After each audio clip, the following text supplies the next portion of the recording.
সরকারে আসার আগে বলেছে তারা যে আমাদের অনেক প্ল্যান আছে, এখন তারা বিরোধী দলকে বলছে আপনাদের প্ল্যান দেন। প্রথমত আমি শুভেচ্ছা জানাতে চাই এবং ধন্যবাদ জানাতে চাই আমাদের আজকের যিনি কি নোট পড়েছেন নাবিলা আপা।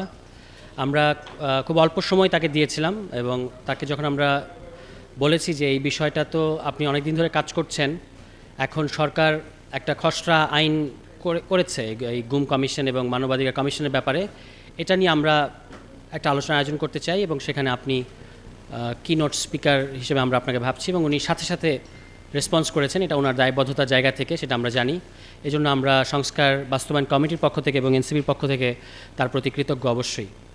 এবং এখানে অন্য যারা আলোচক আছেন এসেছেন এই বিষয়ে, এই বিশেষত এই দুটো বিষয়ে দীর্ঘদিন যাবৎ যাদের এক্সপার্টাইজ আছে এই বিষয়ে কাজ করে যাচ্ছেন, মাঠের অ্যাক্টিভিজম করেছেন, আওয়ামী লীগ আমলে নিজেরা এই ধরনের নির্যাতনের শিকার হয়েছেন, মানবাধিকার লঙ্ঘনের শিকার হয়েছেন, এই ব্যক্তিবর্গরাই আজকে এখানে আছেন। তাদের প্রতিও আমাদের আন্তরিক কৃতজ্ঞতা থাকবে যে আমাদের আহ্বানে তারা সাড়া দিয়েছেন। আমি খুব বেশি কথা বলবো না, শুধু দুটো পয়েন্ট আমার জায়গা থেকে আমি কন্ট্রিবিউট করতে চাই, এরপরে আমাদের যারা আলোচক আছেন তাদের বক্তব্য আপনারা শুনবেন। যে বিএনপি সরকারের 6 মাস হয়েছে, 180 দিন, এখন তারা বলা শুরু করেছে 6 মাস কি যথেষ্ট সময়? কিন্তু তারা কিন্তু অন্তর্বর্তী সরকারকে 6 দিন সময় দেয় নাই।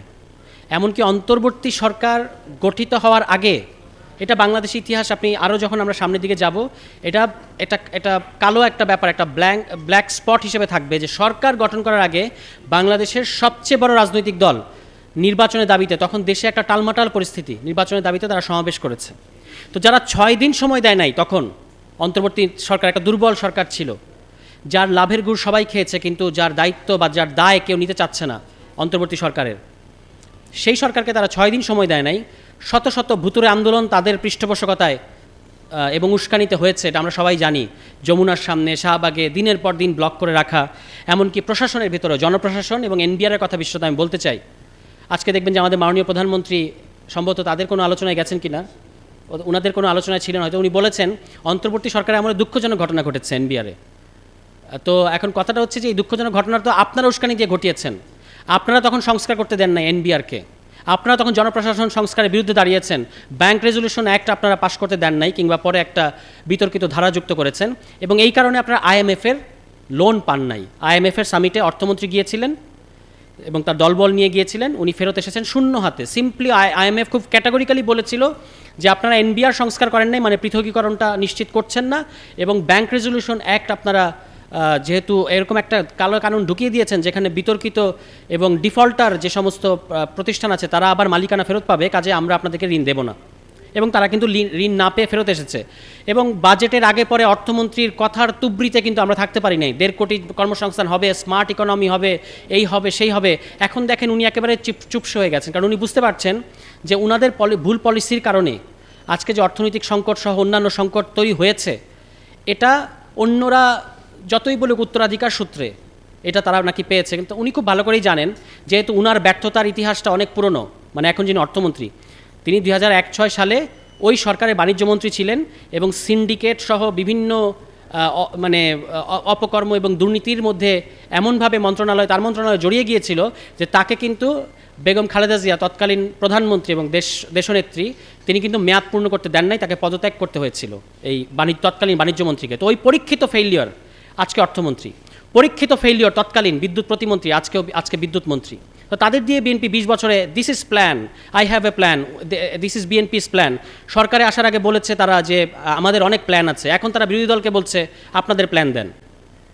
তো আপনি সরকারে আসার আগে বলেন আপনাদের অনেক প্ল্যান, এখন বিরোধী দলের কাছে প্ল্যান চান কেন? তাও ভালো যে চেয়েছেন।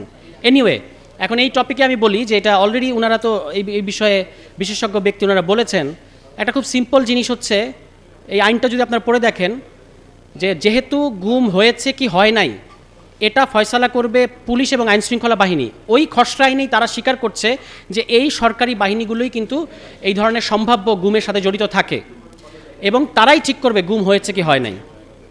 এখন যদি আপনি ফলস তথা মিথ্যা অভিযোগ করেন, কোট আনকোট মিথ্যা অভিযোগ করেন, যেটা তাদের কাছে মিথ্যা মনে হচ্ছে, তাহলে যারা অভিযোগকারী, মানে ওই পরিবার, যিনি গুম হয়েছেন তার পরিবার, তাদেরই কিন্তু 5 বছরের জন্য কারাগারে থাকতে হবে বা জেল খাটতে হবে বা সাজা পেতে হবে।